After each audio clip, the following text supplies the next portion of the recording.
avec un objectif: décloisonner celles et ceux qui réfléchissent aux questions de sécurité et de défense, faire grandir cette pensée stratégique dont je dois bien admettre qu'elle s'est parfois rapetissée et réduite, notamment pendant cette période dite des dividendes de la paix ou post-guerre froide. La manière d'appréhender les différents sujets de défense ont été parfois un tout petit peu délaissés. Je crois qu'on le voit ces derniers temps, y compris dans la presse française, sur la manière dont les sujets de défense nationale sont appréhendés et compris, y compris par parfois une part des élites de notre pays.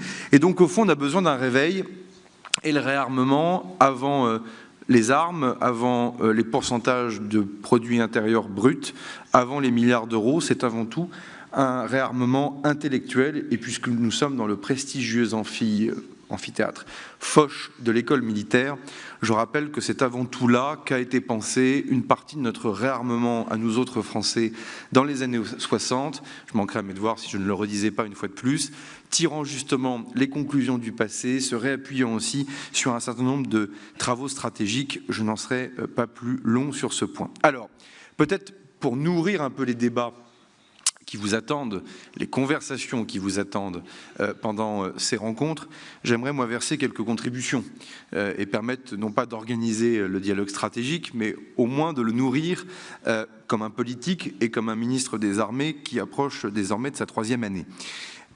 On le voit bien, la période elle est nouvelle, elle est très compliquée à expliquer, y compris pour nos concitoyens, parce que ce n'est plus la guerre froide, c'est plus non plus la période des dividendes de la paix, et donc c'est une nouvelle période qui s'ouvre, qui est difficilement qualifiable, dans laquelle on retrouve les ingrédients parfois de la guerre froide, sauf que l'organisation de notre monde n'est plus complètement entre l'Est et l'Ouest, il est beaucoup plus multipolaire que cela, que la plupart des menaces sont parfois invisibles à l'œil nu, et il n'y a rien de pire que de devoir expliquer quelque chose qui n'est pas toujours perceptible du premier abord, que les nouvelles technologies viennent bousculer évidemment le cadre sécuritaire et que, on l'a encore bien vu malheureusement il y a quelque temps à Mulhouse ou encore récemment en Allemagne, nous n'en avons pas terminé avec le terrorisme et qui crée donc au fond un moment dans lequel je crois pouvoir dire que nous ne sommes pas en guerre, encore qu'avec le terrorisme islamiste, la question est largement posée au regard de l'engagement de nos forces ces dernières années.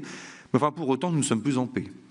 Et ce moment complètement inédit, moi je compte aussi sur ce forum pour venir y réfléchir à plusieurs, avec différentes cultures nationales, différentes cultures stratégiques, trouver les mots aussi pour en parler, et nourrir une parole européenne qui doit irriguer l'ensemble du monde, sur lequel s'il ne s'agit pas de déléguer sa sécurité à d'autres, il s'agit aussi de ne pas déléguer sa pensée stratégique et donc de réfléchir par nous-mêmes. Mon général, vous allez réunir tout à l'heure beaucoup de vos homologues cet après-midi pour une réunion assez inédite dans ce format. Le président de la République y passera. Sans dévoiler les fondamentaux évidemment de l'exercice, j'aimerais redire quand même que nos objectifs en la matière sont simples, que depuis 2008, nous avons vu la stratégie russe à l'œuvre, avec des cessez-le-feu qui malheureusement n'ont pas été respectés, des paramètres de sécurité qui n'ont pas été entendus. Et donc il s'agit de cet après-midi de se projeter et de réfléchir avec une priorité, je le redis ici, y compris devant la presse, qui est de réfléchir aussi à ce que doit être l'armée ukrainienne à l'avenir. Et donc repartir du principe que la première des garanties de sécurité reste l'armée ukrainienne, que nous refuserons toute forme de démilitarisation de l'Ukraine et que le premier devoir justement des armées du continent européen est de se projeter sur le cadre doctrinal, capacitaire, intellectuel aussi, sur laquelle l'armée ukrainienne doit pouvoir reposer ses fondamentaux, non pas tant que pour l'année prochaine, mais pour les 5 prochaines années, les 10 prochaines années, les 15 prochaines années. Et cette réunion, elle est importante parce qu'elle vient poser une première pierre sur ces garanties de sécurité qui autorisent d'autres réflexions sur lesquelles je ne reviens pas ici, elles sont connues, mais comment nous, forces armées européennes, pouvons-nous donner du crédit et de la crédibilité à des discussions diplomatiques qui devront incontestablement s'inscrire dans la durée, parce que nous avons l'expérience de ce qui a été fait malheureusement et non respecté récemment. Et puis au milieu de tout ça, beaucoup d'armées otaniennes sont représentées ici. C'est quoi la défense du flanc oriental de l'OTAN l'année prochaine, dans 5 ans, dans 10 ans, dans 15 ans? Et ça, c'est évidemment un sujet très interarmé qui concerne autant la marine, l'armée de l'air que l'armée de terre, et sur lequel On a un sommet bientôt de l'OTAN, Monsieur le Ministre. Les politiques ont besoin aussi d'être nourries de contributions militaires. On a des plans de défense de l'OTAN. Chaque pays doit y contribuer. Et si demain, les contributions de certains pays, notamment d'un pays en particulier, devaient évoluer à la baisse, comment nous, pays européens, sommes-nous capables d'exécuter convenablement les plans de défense de l'OTAN? Et ça, c'est un sujet de chef d'état-major, et je remercie vraiment le général Burkhardt, parce que son expérience et son caractère fait aussi qu'il suscite confiance, et ça nous permet cet après-midi d'avoir un premier cadre de travail qui va nous permettre d'avancer, en lien avec les directions politiques, chère Alice Ruffo, pour nous permettre d'avancer. Je ne veux pas être plus long, mais quelques éléments quand même de réflexion aussi. Je serais gêné que ce forum ne traite pas plus des questions d'hybridité. Nous sommes un pays nucléaire, l'Alliance est nucléaire. Le meilleur moyen donc de s'en prendre à nous est de tenter de contourner les dissuasions nucléaires de l'Alliance, pour faire vite, pour faire très vite et schématique. C'est un enjeu absolument clé, et on le voit bien. Je parlais de menaces non visibles à l'œil nu, les attaques cyber, les menaces informationnelles, et surtout la manière de s'en prendre à notre économie, qui quand même est un des fondamentaux de notre modèle social, je le dis aussi au passage, est un des sujets sur lesquels il va falloir travailler. On a le directeur général de la gendarmerie nationale avec nous, ça pose des questions, et j'entends à ce que ce forum puisse le traiter, qui est aussi l'ambivalence ou la dualité entre la sécurité extérieure et la sécurité intérieure. Et vous voyez, ce forum ne s'appelle pas que forum pour la défense, il s'appelle aussi forum pour la sécurité. Et ça doit nous faire réfléchir aussi à comment on arrive à bâtir des stratégies de sécurité sur, au fond, des menaces où depuis la fin de la guerre froide, nous nous sommes habitués à rentrer chacun en nous-mêmes et chez nous et ne plus forcément avoir des coopérations qui sont globales. Donc ça, c'est un sujet absolument clé. Il est clé pour l'opinion publique qui parfois a du mal à le voir ou à le ressentir. Troisième chose, je pense qu'il faut, dans ce forum, continuer à penser à 360 degrés. Pour le dire de manière peu diplomatique, le problème des Européens, de nous autres Européens, c'est que parfois nous sommes myopes. On voit de près et on prend les menaces les unes après les autres de manière scolaire. C'est pas parce que l'Ukraine et la Russie nous préoccupent beaucoup qu'il ne faut pas nous parler d'Iran. Ce n'est pas parce que l'Iran nous préoccuperait beaucoup qu'il ne faut pas parler des stratégies nord-coréennes et de manière plus globale de ce qui se passe dans l'Indo-Pacifique. Et donc, au fond, on est dans un moment où il ne faut pas raisonner que de manière régionale et continentale, mais bel et bien garder un niveau de pensée qui soit mondial. Parce qu'on ne peut pas ne pas voir que nos compétiteurs, eux, Moscou, Téhéran, Pyongyang, pour ne citer que ceux-là, eux sont dans une coordination qui est d'une nature complètement différente par rapport à ce que nous avons pu connaître il y a 2 ou 3 ans.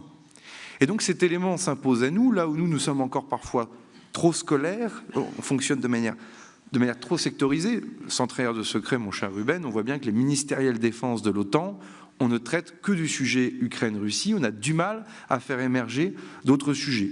Les capacités de frappe de l'Iran aujourd'hui sont là, elles sont à longue portée, elles touchent donc le continent européen et on se doit évidemment de les traiter.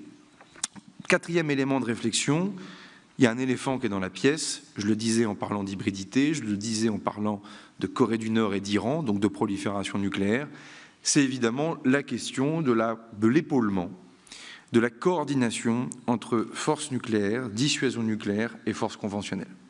C'est un sujet clé, c'est un sujet dont je vois bien qu'il y a une perte de culture actuellement. Une fois de plus, je renvoie à la presse française de ces derniers jours et des débats un tout petit peu curieux qu'on a pu voir émerger pour des questions qui chez nous sont pourtant tranchées depuis 1962, 1963, 1964. Mais enfin, un certain nombre de personnalités, y compris parmi les plus prestigieuses, semblent redécouvrir au fond ce qu'est la dissuasion nucléaire française. Et cela, c'est pour moi une alerte comme politique. Au fond, il ne faut pas refuser ce débat stratégique. Le président de la République s'est exprimé, je n'y reviens pas, mais je souhaite que, dans le cadre de ce forum, ces questions puissent être tranchées. Et puis évidemment, ça a été dit par vos propos introductifs, les nouvelles technologies, l'intelligence artificielle, le quantique, la militarisation de l'espace et la question des fonds sous-marins. Et donc, au fond, on le voit bien sur tous ces sujets, ça sonne comme une évidence, c'est comment l'Europe prend son destin en main. Alors, pour tout cela, évidemment, il y a des éléments nouveaux, tout le monde les connaît, ce n'est pas tellement la menace russe, c'est surtout l'imprévisibilité du partenaire américain, et c'est ce que je disais il y a quelques instants.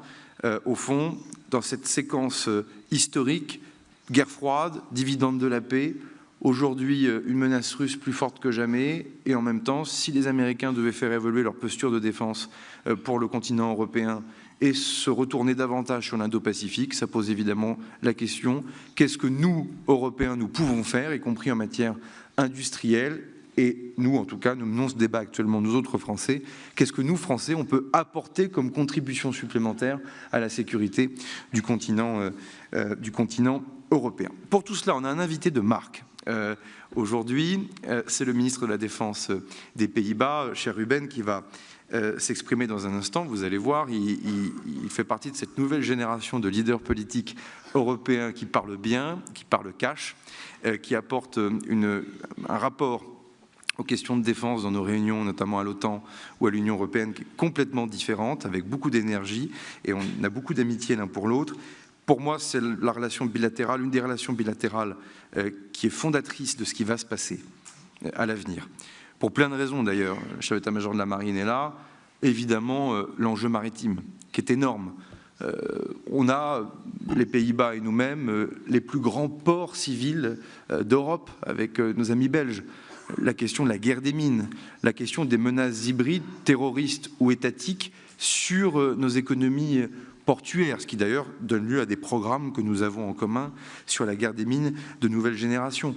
Vous êtes, avec la Norvège, la Grande-Bretagne et d'autres, aux premières loges, en quelque sorte, de la menace sous-marine russe, dont on sait tous que, pour le coup, elle n'a pas été abîmée par la guerre en Ukraine et qui reste une menace tout à fait importante pour l'Europe et d'ailleurs au-delà. Et c'est d'ailleurs la confiance que vous avez faite dans les sous-marins de la classe Barracuda. Je crois que Pierre-Éric Pommelet, le patron de Naval Group, est là-bas. Et c'est plus qu'un partenariat industriel. Je le dis ici devant tout le monde, ce que nous voulons, nous, Français, c'est nouer des partenariats stratégiques, c'est-à-dire qui reposent sur de la doctrine, de l'analyse, être capable d'avoir beaucoup plus d'interopérabilité, beaucoup plus de réciprocité, et au fond d'une culture française qui consistait à vendre des armes, de plus en plus, on bascule dans une culture française dans laquelle on veut surtout, nous, chercher de la réassurance stratégique, et les armes constituent un des outils qui permet de le faire. Et cela, je vous en suis très reconnaissant, sachant que vous êtes un pays, monsieur le ministre, cher Ruben, qui partageait aussi quelques enjeux autres. Je pense notamment à Saint-Martin, ou Sint-Maarten pour vous, territoire français, néerlandais de l'autre côté, que nous partageons en Caraïbes, qui nous expose aussi à des menaces hybrides et à d'autres enjeux de sécurité. Et donc les Pays-Bas font partie, au fond, de ces pays avec lesquels le dialogue est très fluide et surtout, j'ose le dire, très moderne. En conclusion, c'est un moment important. Le forum a beaucoup de valeur parce qu'il s'inscrit dans une semaine diplomatique et militaire chargée, mais il permet aussi de jeter des ponts et de cultiver des alliances, de faire progresser cette pensée stratégique, avec au fond deux vœux. Le premier, c'est qu'on regarde lucidement nos besoins en matière de défense, et d'ailleurs dans les débats politiques nationaux qui nous attendent, sans les opposer stérilement, par exemple, à ce que serait notre modèle social. J'y reviendrai dans d'autres cadres, mais je pense que certaines conversations en ce moment sont assez sidérantes, en tout cas au regard du sacrifice de nos forces armées et de ce qu'est notre sécurité collective. Opposer l'un et l'autre me paraît tout à fait curieux, parce que personne ne songerait à opposer d'autres dépenses publiques au modèle social.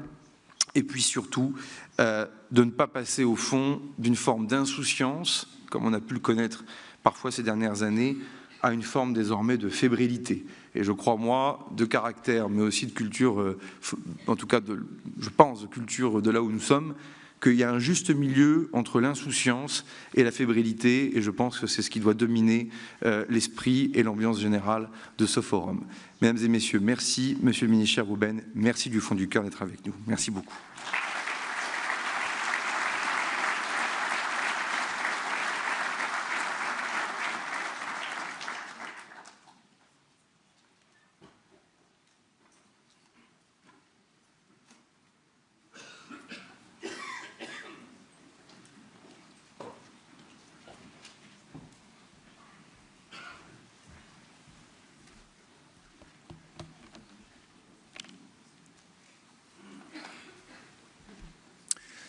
Good morning, dear colleagues, generals, admirals, ladies and gentlemen, it's great to be here in Paris today.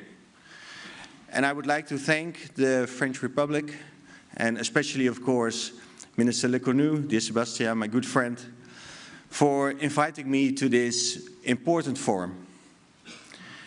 As you rightly stated, Europe is standing at a crossroads. The threat imposed by Russia is only growing. The United States has made it clear that its support for Ukraine is no longer a given. And Europe's decades-long reliance on the US cannot simply be taken for granted anymore. Instead, it must be earned. Europe, therefore, needs to fortify its security architecture. And we don't have much time to get this right. We only have one shot. The 80 years of freedom that both our countries have enjoyed are no guarantee for future freedom. We have to achieve peace through strength, through resilience, and through partnerships. And let me start with the third one, with partnerships. During the Second World War, American soldiers crossed an ocean to help Europeans in our fight for freedom. NATO was established in 1949 to prevent future wars through unified strength. And nowadays, when we walk towards the entrance of the NATO headquarters, we pass a large piece of the Berlin Wall on the left side. It's a symbol of the end of the Cold War.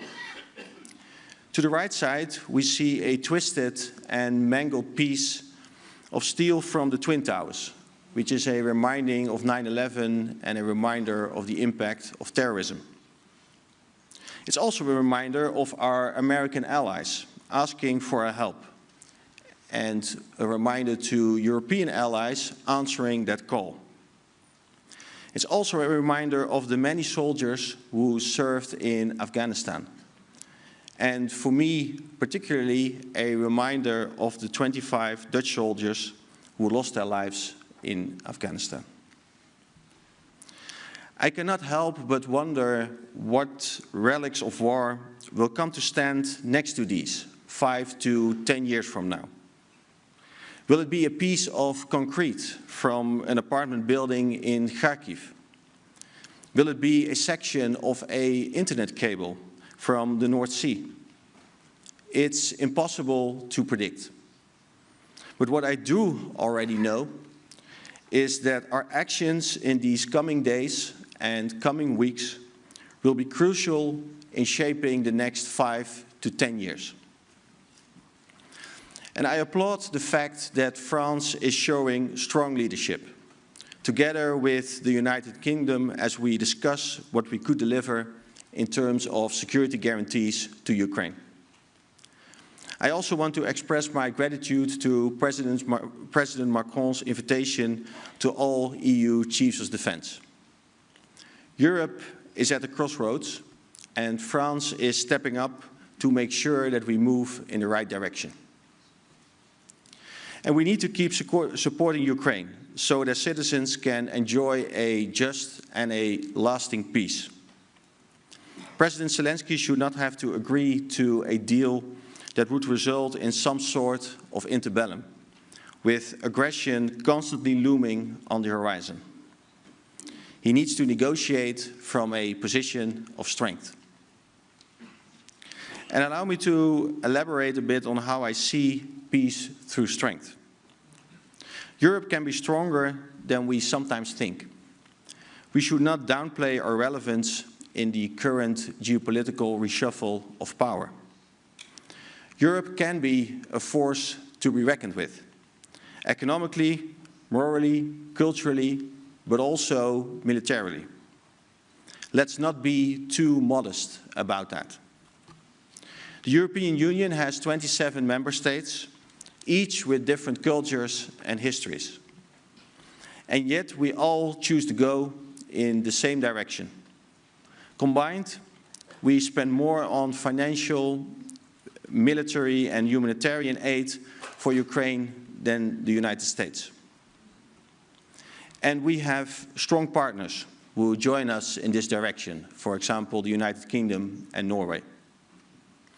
Almost 450 million people live in the European Union, and around 140 million live in Russia. Our combined GDP is 5 times bigger than Russia's. The President of the European Commission, Ursula von der Leyen, recently proposed to spend 800 billion in defense investments over the next decade. We have to get over our inferiority complex. We are more powerful than we think, and we will need that power for our security. Putin has made very clear that Ukraine is not his final stop on his campaign to the imperial past.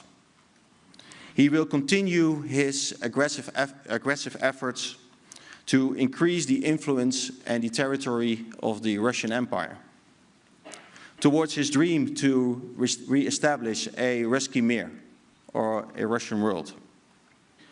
It's a dream for Putin, and it's a nightmare for the rest of Europe. It's time we let Putin wake up to the fact that his dreams do not match reality. He thought he would take over Ukraine in 3 days.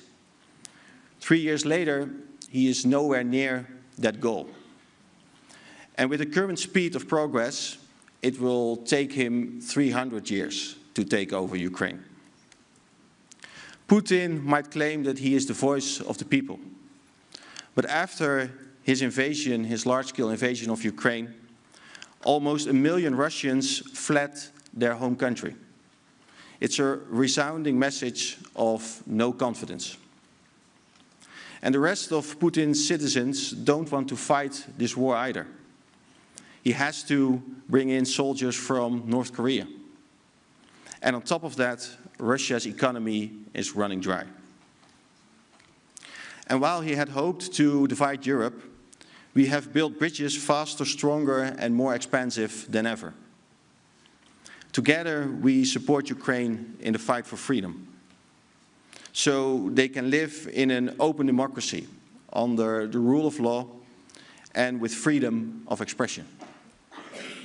Putin is afraid of these values and these principles, so afraid that he is jailing his opponents, hiding them away in work camps, or silencing them in other ways.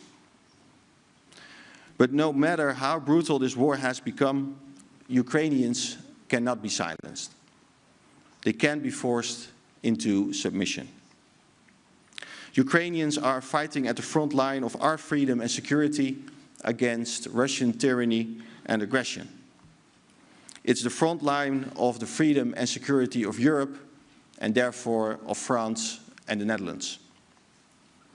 That's why our support to Ukraine needs to be unwavering. The Netherlands has allocated over 10.5 billion in military support to Ukraine. And we announced last week that we will be adding another 3.5 billion for 2026. We will not let Ukraine down. On the contrary, we will accelerate our support. Together we will keep standing, and we will do this together. We have done this in the past. In the Second World War, France and the Netherlands fought side by side. Last June, our king commemorated the D-Day landings in Normandy alongside President Macron. You all know how intense the battles. You all know how intense these battles were following the landings in Normandy. So many of our soldiers made the ultimate sacrifice. French and Dutch soldiers fought and died side by side on numerous battlefields, united by a shared goal: to liberate Europe from tyranny. And to this day, we are grateful for the French contribution to the freedom in the Netherlands. The hard-fought victory ultimately led to a free Europe.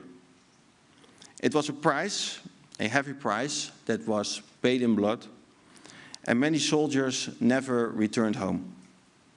It was the price of freedom, the freedom that we enjoy until this very day. France and the Netherlands were both part of the group of visionary countries that laid the groundwork for our European security architecture. The most well-known visionary, Robert Schuman, had fought in the Second World War himself. The EU and NATO were born out of a desire for lasting peace on the basis of our common values. And in modern times too, the Netherlands has stood side by side with France to defend our common values. On the eastern flank, our forces are now operating under French command in Romania. We serve together in numerous other conflict zones to defend freedom and democracy against terrorism. And let's not forget the Balkans, and Kosovo in particular. We also continue to defend freedom of trade, for example in the Red Sea within the European operations Aspides. And we represent the freedom of navigation in the Taiwan Strait. But these times call for an even greater effort, and we must all rise to the occasion. We cannot allow aggression and imperialism to prevail, and for freedom and democracy to lose. As I said, the goal in Ukraine is peace through strength. But meanwhile, Putin's army could be knocking on our doors on other fronts, whether it's in the Baltic states, in Moldova, or in Georgia. Already, Putin is setting the stage for new invasions. Our military intelligence agency has estimated that it would take Russia only a year to move around a significant number of troops. So imagine that 1 year after a peace deal or a ceasefire in Ukraine, Russia would be moving around hundreds of thousands of its troops to the border with the Baltic states. For example, then holding a large military exercise there. And we know from our experience with Ukraine that we only know 1 week in advance whether it's just an exercise or the preparations for a large-scale attack. We should be prepared for this scenario and reinforce our deterrence. At this very day, both we in the Netherlands and in France, we do not live in war, but we do not live in peace either. We are living in a gray zone between war and peace. Both our countries experience daily cyber attacks on our hospitals, on our universities, and on our police stations. We experience espionage and preparations of sabotage, with Russian ships mapping our wind parks and undersea internet cables. Russian trolls flood the internet with lies and disinformation. We may not be at war with Russia, but Russia is at war with us, a hybrid war. And we know that a hybrid car, at the end of the day, is a car. The same is true for a hybrid war. So we should be able and capable of defending ourselves in both a hybrid war and a kinetic one. But the responsibility for a secure Europe rests not only on the shoulders of our men and women in uniform. Defense is a key piece of the puzzle, but not the only one. Society and the industry are the other pieces. And that leads me to peace through resilience. Just increasing our defense spending is not enough. Defending our freedom and democracy is a task for society as a whole. We will have to be more resilient to the disruptive effects of modern-day threats, such as internet disruptions, power failures, and our drinking and water systems being hacked. This includes becoming more self-reliant in those first hours of crisis and maybe even the first days of a crisis. That's true for individual households, but also for companies and other organizations. It's not only a practical matter, there's also a mental aspect. Civilians need to be able to respond to any crisis with perseverance, not with panic. And meanwhile, at the government level, we must adapt legislation to be fit for purpose, not only in times of peace and war, but also in the grey zone. And to be able to reinforce our resilience and to grow our militaries, to have civilians and military work side by side, and to be able to speed up our processes, we should take away any legislations that are standing in our way. Legislations that are currently standing in the way of growing our military. We should do this both on a national and on a European level. In the Netherlands, some EU environmental legislation prevents the military from doing exercises and from expanding our military bases. And of course, the environment is important and it should be protected. But Putin won't be deterred by a sign that is warning him that he is about to enter a nature reserve. And also, the EU should cut red tape that is preventing us from going faster, from procuring faster, and for being better and faster than our adversaries. Legislative exemptions for defense must be made across the board in order for our militaries to grow and for our militaries to be ready.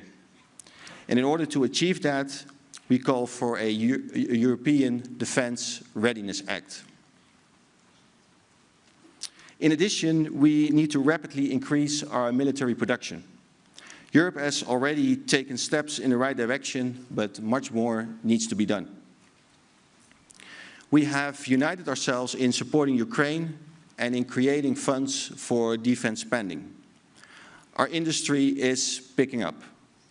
In just 3 years, the Dutch defense industry has nearly doubled, from revenues of 4.7 billion in 2021 to 9.3 billion in 2024. And with around 900 defense companies, we are a substantial player in Europe.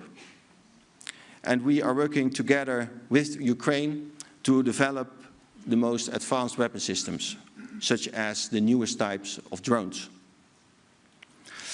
But I must say, I very much admire France's strong defense industry. You are one of the key players in Europe. Minister Lecornu, during your New Year's address, you mentioned with understandable pride that in 2024, the French defense industry exported goods to a value of around 18 billion euros. And a substantial part of that spending, I believe, came from the Netherlands. It speaks to our ties, our friendship, and the way that we view France as a strategic partner, now and in the future. Your impressive strategic autonomy in terms of a defense industrial basis is clearly paying off.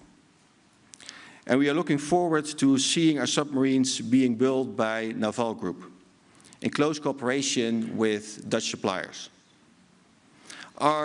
The helicopters for our special forces, the Caracals, are manufactured here in France too. And our vessels for mine countermeasures are also being built here in Bretagne.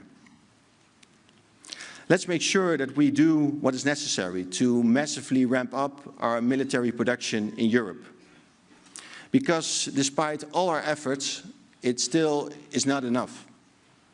We see that prices and delivery times are going up, while volume should go up.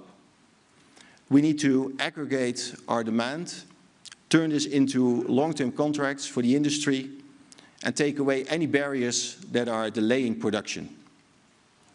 And sometimes this means that we all need to transcend our national interest.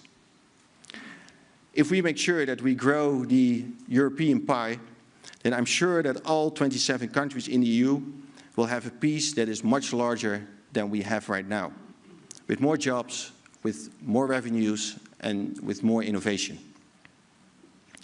We need to invest and innovate in all domains, including space.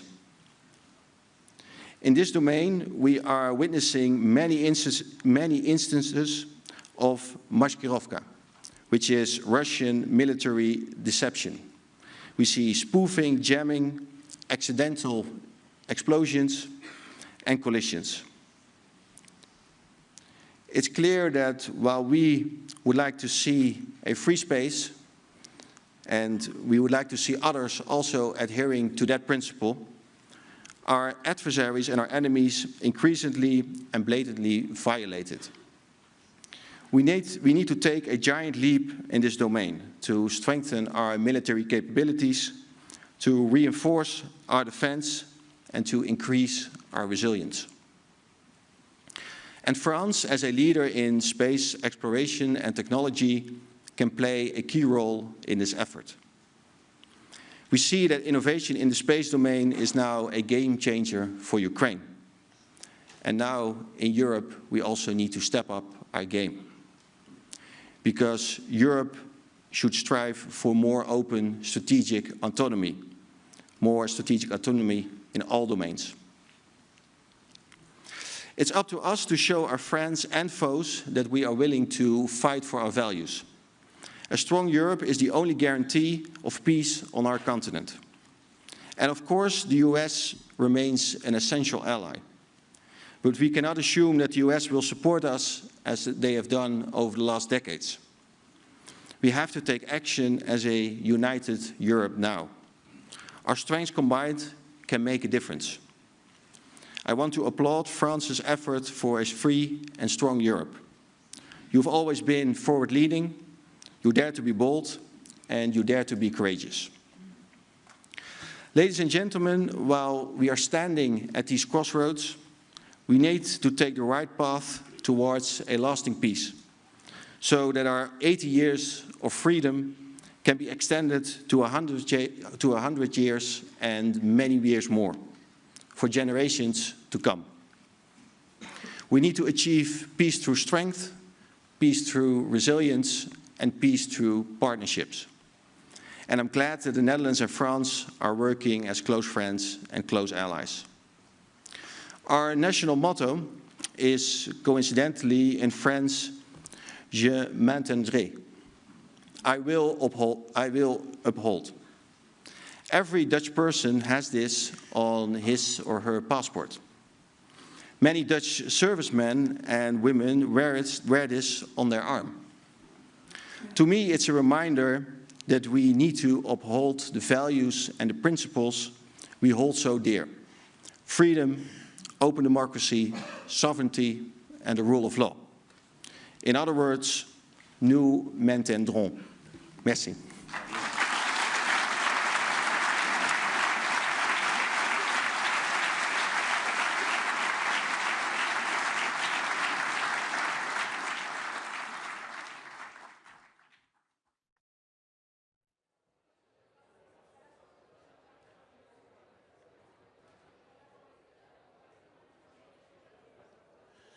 Après l'allocution des deux ministres néerlandais et français de la Défense et des Armées, on va entrer dans le vif du sujet avec, pour thème de la première table ronde, quelle coopération entre la France et les Pays-Bas en matière de défense, avec Alice Ruffo, elle est directrice générale des relations internationales et de la stratégie à la DGRIS, et avec son homologue néerlandais, Koen Davids. A tout de suite, rendez-vous direction Amphi de l'Or.